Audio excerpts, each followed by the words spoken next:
La commune de Zé a abrité un événement politique exceptionnel ce samedi 4 avril 2026. Un meeting géant s'est tenu pour apporter un soutien franc et massif au candidat du duo Wadayin Talata. Robiat Wadayin est un homme dont le parcours, la rigueur et la capacité d'écoute en font une figure de rassemblement. Un homme appelé à poursuivre ce qui a été construit, mais aussi à corriger, à apaiser et à rapprocher.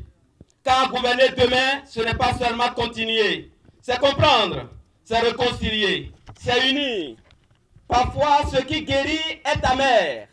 C'est comme un médicament que l'on prend malgré son goût difficile. Mais c'est justement cette amertume qui soigne et prépare les jours meilleurs. À l'inverse, ce qui est trop sucré peut nous séduire aujourd'hui, mais souvent nous réserve un avenir plus pénible. Le 12 avril, ne laissons pas nos douleurs passées nous empêcher de choisir ce qui peut réellement nous guérir et construire notre avenir. Allons voter avec responsabilité, avec courage et espoir. S'abstenir, c'est se taire. Et se taire, c'est laisser les autres écrire notre avenir. Au moment où il le disait, rien n'était encore clair. Tout était flou. L'opposition n'avait pas encore désigné son candidat. Et tous les pronostics disaient que l'opposition allait remporter. Mais il a pris le risque de dire, attention, la personne qu'il faut choisir, c'est le ministre d'État Romuald Wadayin. Et moi j'ai dit à Naktengo le jour-là, je dis, pour celui dont je viens de vous donner un peu le portrait, pour celui qui ne s'est donné à aucune compromission, s'il nous présente quelqu'un, c'est quelqu'un que nous devons suivre. Autorités communales, députés, responsables de plusieurs mouvements politiques ont répondu présents.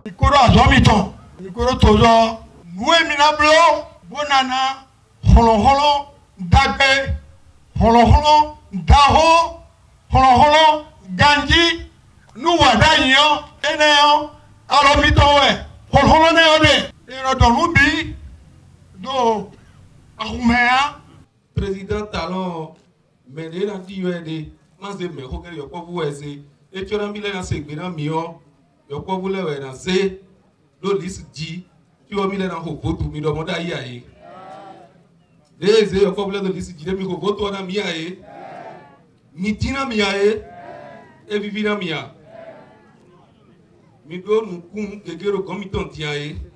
Dans le département de l'Atlantique, ce rendez-vous a été marqué par une mobilisation exceptionnelle, notamment celle du mouvement INI-NATI 2026 sous la présidence du président Ousmane Batoko. Un soutien venu tout droit du septentrion béninois, témoignant de la portée nationale de cette campagne. Je dirais que c'est un challenge gagné. Nous y avons cru, nous avons mouillé les maillots et les résultats sont là. Et le message est passé de toutes les bonnes manières. C'était de dire aux populations que s'abstenir sera un péché. Parce que le développement de toute nation commence dans les urnes. Et pour le 12 avril, notre voix doit compter. Je fais partie aujourd'hui des rares Béninois qui ont connu Romuald Wadayin quand il était tout petit. Malgré tout ça, ça ne fait pas le pouvoir. Ce qui fait le pouvoir, c'est le peuple. C'est pourquoi je demande à la population de Zé de sortir massivement pour effectivement remettre le pouvoir dans les mains de Wadayin. Cette journée dans la commune de Zé confirme la dynamique de la campagne Wadayin Talata, une campagne qui mobilise et unit les forces vives de la nation pour les échéances à venir.